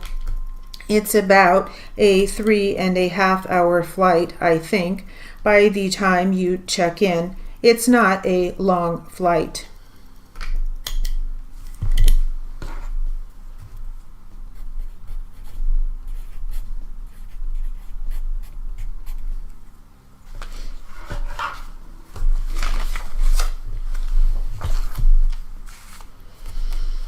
Now for some four voice. We're doing four voice now. And we'll start with the plaintiff. Ready? Okay, and so what did you say to that? I said, okay. I showed him that I had the money, and he went on a payphone and made a call, which is inside the premises. Okay, after you told him you wanted the 8-ball, he said it would cost $120. Yes, that he would have to call Juan to deliver it to the bar. Yes, okay. And where did this discussion occur? We were in the bar area near the fixed bar, and then he went to the payphone. And what about, at this time, had Cindy already returned to her bartending duties? Yes. And so Ron made his call? Yes. All right. And then what happened? Upon Juan leaving his house, we had Hollywood LAPD narcotics unit working with us. They did a traffic stop on Juan before he could get to the bar. So he never arrived? Correct. And which police department did you say? LAPD. So this night, the August 14th, that was going to be the final night at the investigation? Yes. All right. So you had other officers at other locations to assist you in finishing up the operation? Yes. No further questions. Did you want to take a break before we go on? Let's take a short break. Let's go back on the record. You can just go ahead and sit down. Let the record reflect that both parties are present. And Mr. Van, you had completed your direct examination of this witness. Is that correct? Yes. All right. So you were going to start your cross-examination? Yes, thank you. Ready, Your Honor? Yes. Okay. Investigator James, can you give us a brief description of the physical appearance of the bar? In other words, where things are in relationship to one another, size, those kind of things? Sure. It's a relatively small bar. It's probably 50 feet by 25 feet, and that's an estimation. The bar is deeper than it is wide. You come in off of the intersection of Vine and Normandy, kind of on a catty corner, and then there's a rear door at the premises that goes into a little alley kind of in the middle of the bar. On the west wall is the fixed bar. It takes up a good portion of the room. There are some tables in the room. There are taller chairs that go all the way around in front of the fixed bar. There's a pool table kind of a little bit more south in the premises, and there's some bench seating around the pool table. As you walk back towards the rear door, there's a men's restroom on the west side. Then there's a female restroom on the west side, and on the opposite wall, the east side, there's some kind of storage or kitchen room. Okay, and I'm sorry, you said that the restrooms are on which side? The west wall. On the west wall. Okay, and then the storage would be on the east wall. Okay, thank you. And the area between the restroom and the storage would be just 4 or 5 foot wide. Walkway or something, access to the back door, I take it? Yes. And the restrooms and the bar fixture are on the same wall. They're both on the west wall. I think you indicated yes. Can you estimate what the patron capacity of the location is? Just a rough estimation, maybe 75. Just a few varied things with regard to your testimony with regard to, and if you need to refer to your report while we're talking and answer any questions or, any objections from Mr. Van or the court, feel free to. You're welcome to do that when you're responding to my questions. You referred on the 624 incident to an individual by the name of Sam. Is it my understanding, and it wasn't quite clear to me, that Sam was a customer? He was a customer who helped the bartenders out with various things. It sounded like there were a couple of incidents where customers helped out. Would that be true? Yes. And during that incident on 624, there was a female that was sitting in the bar.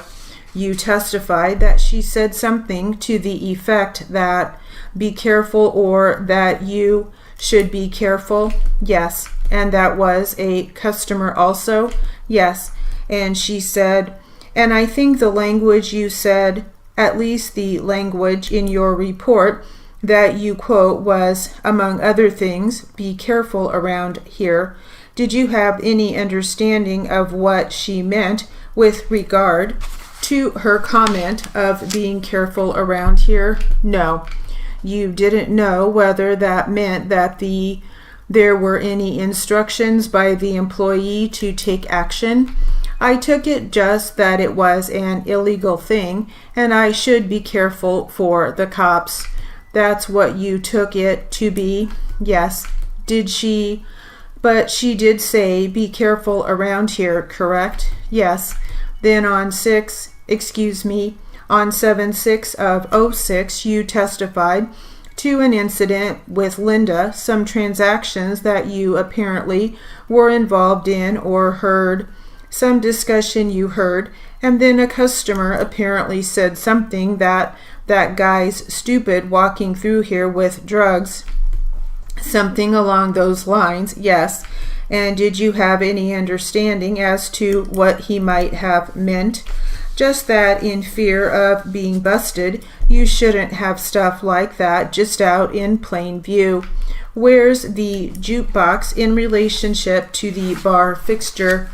As you come in the main front door off of Vine and Normandy, there is a small wall that kind of blocks the view from outside inside. The jukebox is just on the other side of that, so maybe 5 feet from the front door behind a wall.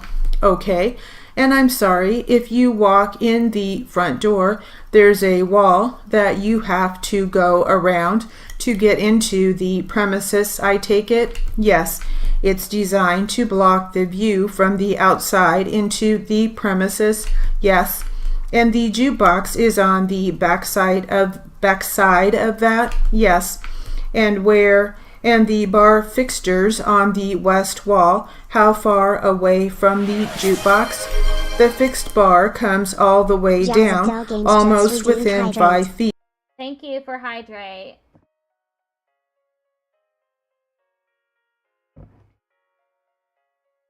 Of the jukebox.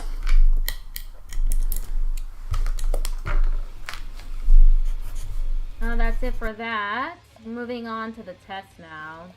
I'm not doing very good today on anything. I don't know why.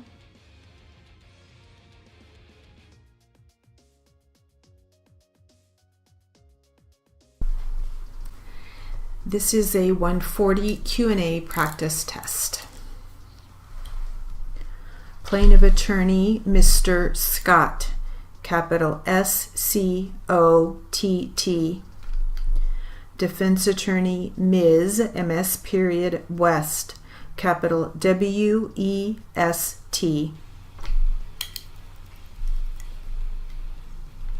And we'll start with the defense. Ready? What happened at the accident scene? It was raining and the car slided and I hit in between two cars. You hit in between two cars? No, well, a car hit in front of me, then I hit that car, then another car hit me from behind. Okay, so your car was in the middle of two cars at the time of the accident? Yes. Were you injured? Yes, a little. What body parts were injured? Or did you injure? My neck, and then pain throughout my body for about a week. Did you hurt your back? That I recall, no. Did you hurt your head, face? A little. Now you said you injured your neck. How did you injure your neck? Was it, well, when the other car hit me from behind, the way I moved. Is it a whiplash? Yes. So your head or neck moved back and forth? Yes. Were you taken to the ambulance, or did the ambulance take you to the hospital? No, my family came to pick me up. Did you go for medical treatment? Yes. Where did you go to medical treatment? West Anaheim. What was the clinic or hospital name? It was a clinic. I just don't remember what it was called. Do you remember the cross streets? Yes, Main Street, Euclid and Brookhurst. Those were the cross streets? Yes, that's where the clinic was. Okay, and this was in the city of West Anaheim, or was this in a different city? No, I think it's West Anaheim. It's West Anaheim. And the cross streets again were Main Street and Euclid? No, Lincoln. Lincoln. Sorry about that. Did you see a doctor at the clinic? The doctor that checks your bones, a chiropractor. Okay, my question specifically relates to when you had the accident in Beaumont in 2007, and then you said you went for medical treatment in West Anaheim. That clinic that you went to in West Anaheim, was that to treat for your injury that you had from the 2007 car accident? Yes. Okay. Do you remember the doctor's name? No. Did the doctor give you any type of treatment? Yes. What type of treatment did the doctor give you? Massage. Okay. Anything else? That's all. Did the doctor prescribe you any medications? No. Can we take a short break? We can take a 5-minute break, but this will have to be the last one because I still have questions to ask. We'll go off the record. The time is now 12:36 p.m. Applicant requested a break at 12:21 p.m. We are almost done. Okay. Now, other than the 2 car accidents that you've discussed here today, did you have any other automobile accidents? No. Okay, do you have a personal or family doctor? No. Have you ever been hospitalized? No. Have you ever had any major or minor surgeries? No. Have you ever been diagnosed with hypertension? Yes. When? About 3 months ago. Who were you diagnosed by? I went to have a checkup. Where did you go to get the checkup? When? Where? Here in Los Angeles, downtown LA. What's the name of the clinic or hospital that you went to? I was walking by and they invited me that I could have it done free. Have you ever been diagnosed with arthritis? No. Within the past year, have you gone to any medical clinics or hospitals? No. Now, prior to your termination from Wilson Cleaning Services, did you see any doctor for your injuries? No. Excuse me, can you read the question back? Sorry. Are you currently medically treating with any doctor right now? Yes. No. Have you seen any doctor for your injury that you claim you had at Wilson Cleaning Services? No. Do you remember seeing a doctor named Dr. Mark Rowe last year for your injury? Yes, I believe I saw it once. Did you tell Dr. Rowe that you had an injury from work at your employment with Mr. Sanchez? Yes. What did you tell Dr. Rowe? Wait, about what? About your injuries. It's an open-ended question. Strike that. Wait, what did you tell Dr. Rowe about your injuries that you claim you sustained at Mr. Sanchez? I told him about my knee, that I was having pain once in a while in my back, and that the feeling on my fingers because of the chemicals that I was using. That was all I told him. That the feeling on your fingers was what? That sometimes when I grab things, I didn't feel that I have them in my hands. And you said it was because of the chemicals you were using. Is this correct? Before that, my fingernails were destroyed. Now recently, they're growing back. What chemicals are you referring to? The acids, degreasers? Did you wear any type of gloves?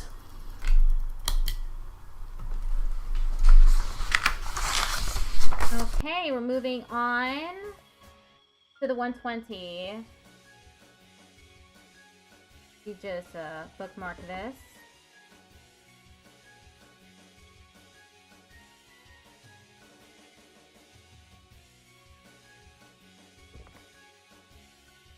Okay, I'm gonna skip over to the jury charge and literary since we don't have a lot of time left. Welcome to literary and jury charge practice. Let's start out with this literary material, and it's called Preparing for Your First Reporting Job. We had actually read part of this previously, so we'll just continue on. Ready? Here we go. Leave early so you arrive early. This will allow time if you run into heavy traffic, get lost, or have to find parking. Occasionally, it has happened that two reporters were called for the same job. Food for thought. As the first of two reporters to arrive for the same job, I have never been asked to pack up and leave. Relax. This could be the most difficult one to achieve when you're stumbling through those firsts, but it's just as important as anything else. As you know, when you are tense, you can see it in your writing, but others can see it on your face. Being relaxed lends confidence to your abilities and skills. Above all, remember that while we strive to be perfect, we will never achieve perfection. That is not the obstacles in our path that will define us, but rather how we choose to overcome them. Always be courteous, kind, and respectful to others, and at all times remain neutral. Remember, always offer to provide the same services to all parties involved. The attorney who declines a copy of your transcript today may become your biggest client tomorrow. You are building a reputation that one day will precede you, so make it one that even your grandmother could be proud of. We, as your future court reporting community, welcome you. We look forward to seeing what you can bring to our profession and wish you all the successes life can offer.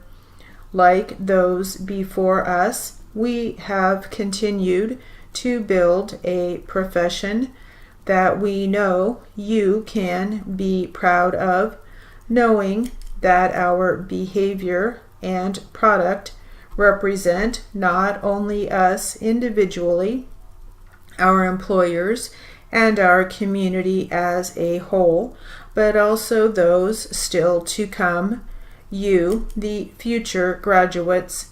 We hope you continue to pay it forward and enjoy all that reporting has to offer for a career to come.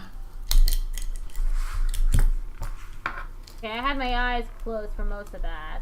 It looks like I did pretty well with my eyes closed. All right, now we'll try some jury charge practice. Okay, I'm gonna have my eyes closed for this one too.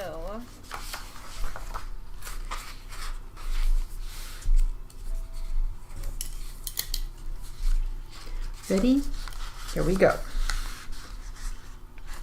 Attorneys are permitted to comment on the law in their final arguments. However, if any argument included statements of law that were different from what I told you the law is, you must disregard such statements. You must decide the case on the law as I give it to you, whether you agree with it or not, and whether or not you think the law is or should be otherwise. When you retire to the jury room, you will select one of your number to act as foreperson to preside over your deliberations. There are no set rules or procedures that you are to follow. Go about your deliberations as you think best. In order for you to return a verdict, whether guilty or not guilty, each juror must agree with the verdict. Your verdict must be unanimous. You should discuss the case with one another and deliberate with a view to reaching agreement. If you can do so without violence to your individual judgment, you should decide the case for yourself, but only after you have discussed the case with your fellow jurors and have carefully considered their views. You should not hesitate to re-examine your views and change your opinion if you become convinced they are erroneous, but you should not surrender your honest opinion simply because other jurors disagree or merely in order to reach a verdict.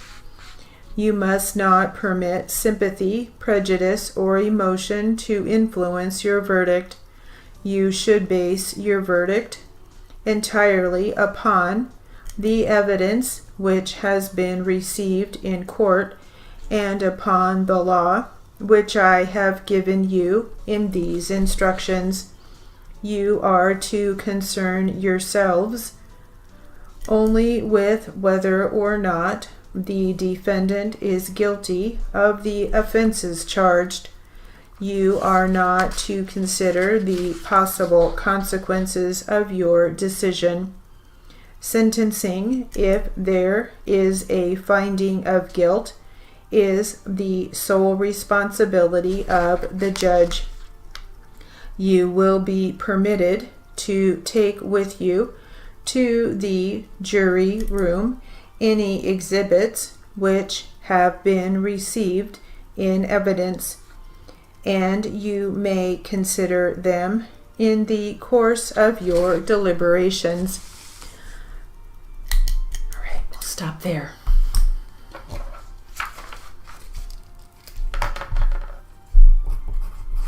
All right, we got 14 minutes left.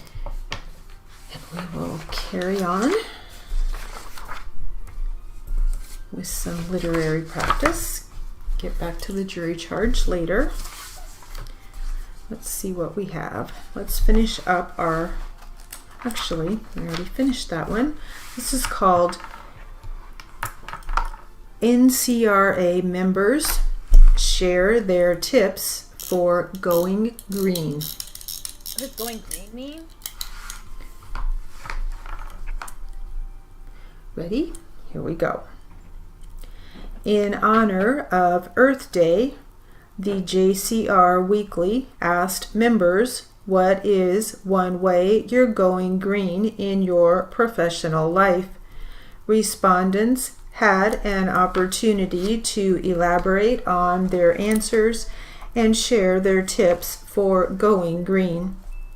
Going paperless, members shared several different products to help them go paperless, including FreshBooks and QuickBooks for accounting, Annotate and Adobe Acrobat Pro for proofreading, Manuscript and Cat Scratch on Case Catalyst for transcript production and annotating, Dropbox and OneDrive for file storage, Google Calendar for date organization, Carbonite for data backup. Ad break started. When did it start? Like 20 seconds ago. Okay. Pausing for the ad break.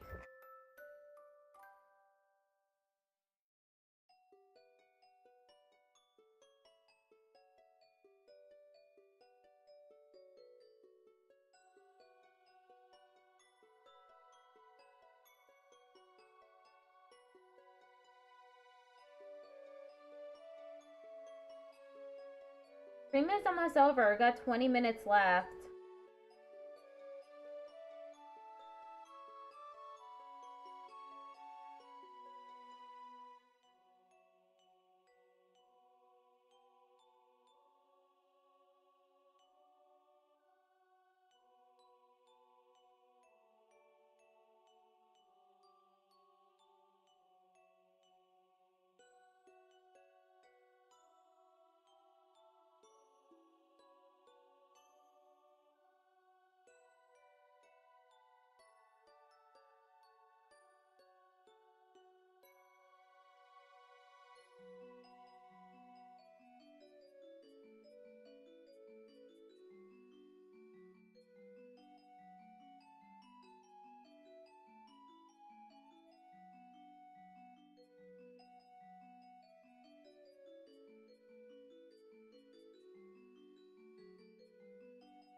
A minute left.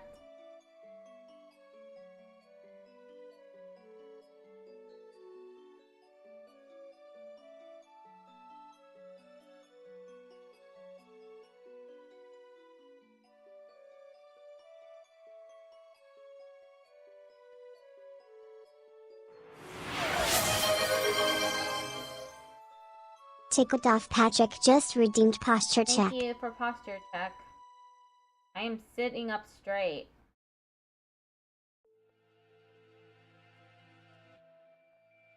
Hey, that's it for that. Many court systems are moving towards going paperless anyway, which means officials need to follow suit, although sometimes the reporters are on the front lines.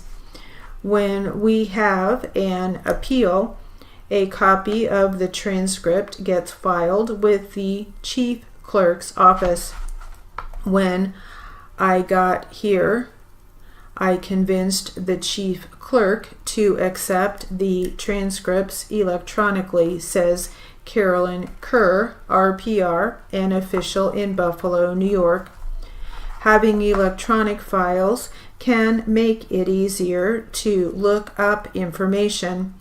I use a scanner to scan all of my court schedules and documents. If I need to look something up, it's a quick word search to find the hearing, said Melinda Dexter, RMR, an official in Lansing, Michigan. My court district will soon be filing appeals electronically, and I will be able to look up names and spellings through the court file instead of having all the paperwork, said Rose Scott, an official in Hattiesburg, Mississippi.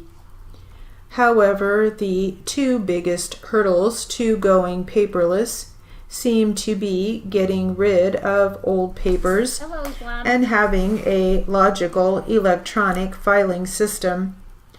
I am required to keep my notes in civil cases for 3 years and in criminal 15 years. I am going back to the beginning of time and scanning all my docket sheets and trial folders and archiving them along with my digital steno notes and daily real-time files. Then I'm shredding where appropriate and recycling the mountains of paper, said Molly Bowers, RDR, CRR, an official. How am I doing? I'm doing okay. In Hurst, Texas. Going forward, I am keeping all my documents in electronic format only. We scan, said Judy Walls, a firm owner in Kissimmee, Florida. We have generated scanned folders for almost everything from transcripts to exhibits to receipts to tax returns. Having recently been audited by the IRS, I have come to realize the importance of having everything organized in a way that allows for ease in accessibility and makes sense to find it. The IRS permits scanned images of receipts, etc., so original documentation and receipts are no longer required, said Sarah Naghetti, RDR, CRR, CRC, an official in Jefferson, Ohio. Naghetti is a past president of NCRA. So, I scan my Yes, I am studying. receipts and documents, if not already electronic, and then place them in a tax year folder under the appropriate label names.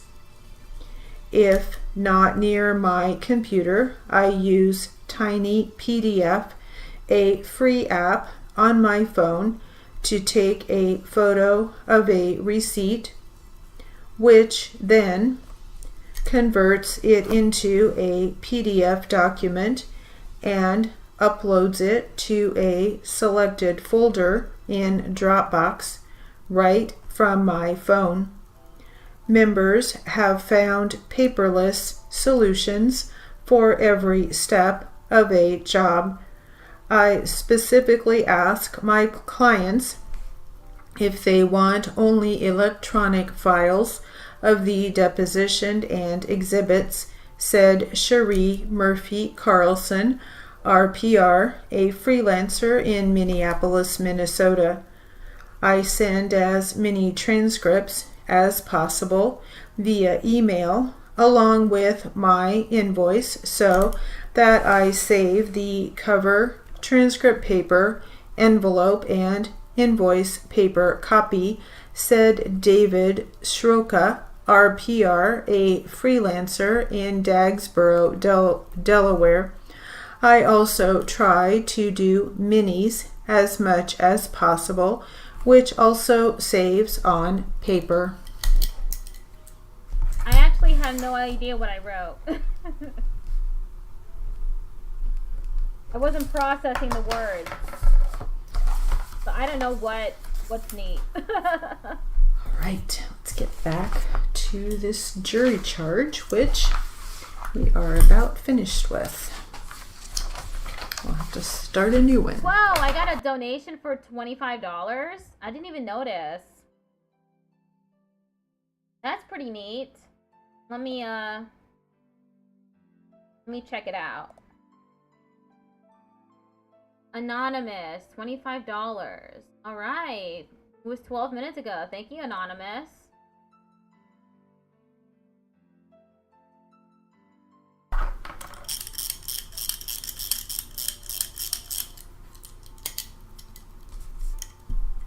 Ready? Here we go.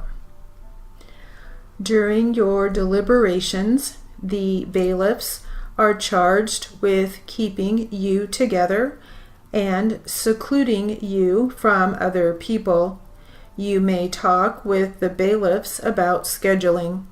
For example, you may talk with the bailiffs about when you might like to have a break for a meal and whether you would like to go out for that meal or simply order in. But you may not discuss the evidence, these instructions, or other issues in this case with the bailiffs. Once you have arrived at your verdict, you should then notify the bailiff that you have arrived at a decision, but you are to keep your verdict secret until it is received in court. The court and the parties appreciate the patience you have shown during this trial and thank you in advance for the diligence you will use to assess the evidence. The final test of the quality of your service will be in the verdict, which you, as a jury, return to this court. You make a definite contribution to the efficient administration of justice if you arrive at a just and proper verdict.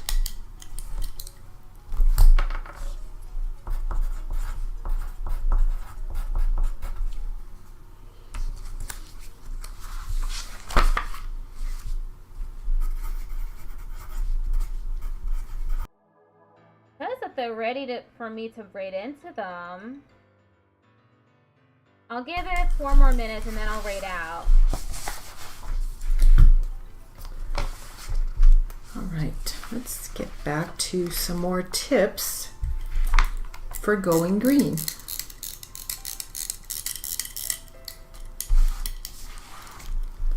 Ready? Here we go.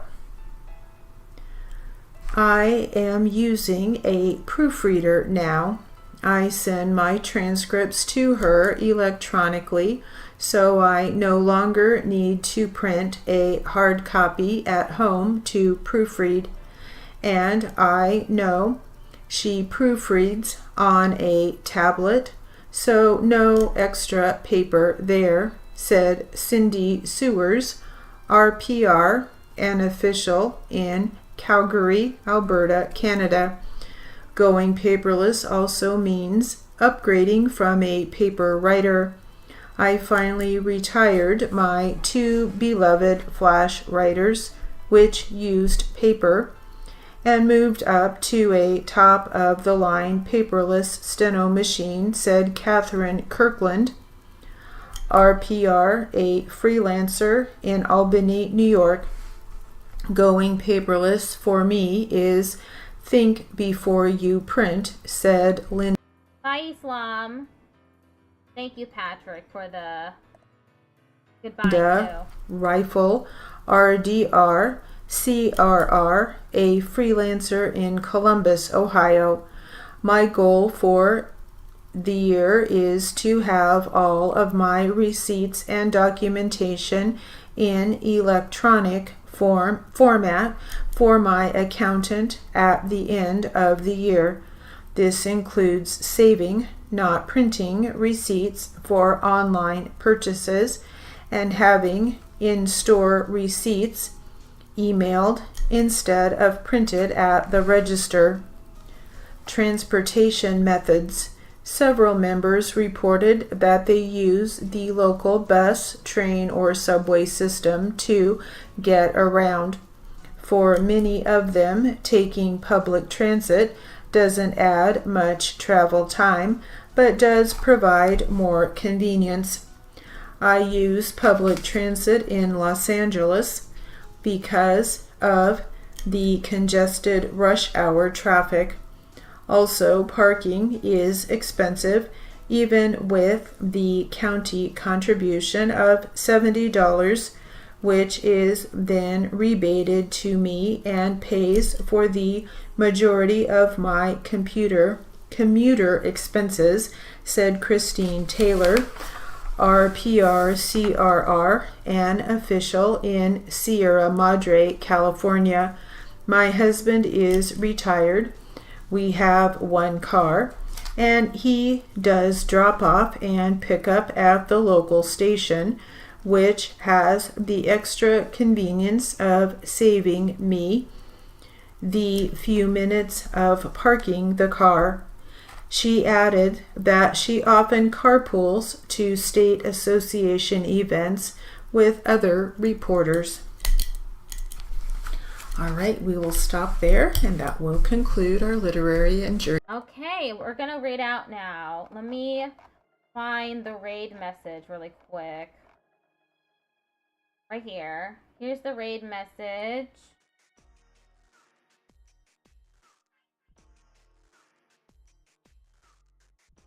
And I'll read out now.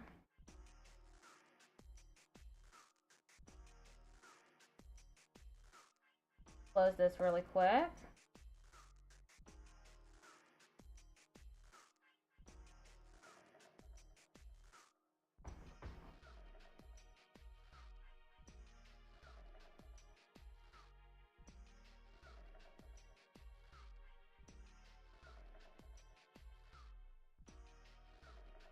Okay, we're raiding out now. Remember to copy and paste the raid message. I'm doing another raid train tomorrow. It's more stenography. Hope to see y'all there. Hopefully I'll do better next time on the steno. Goodbye, everybody.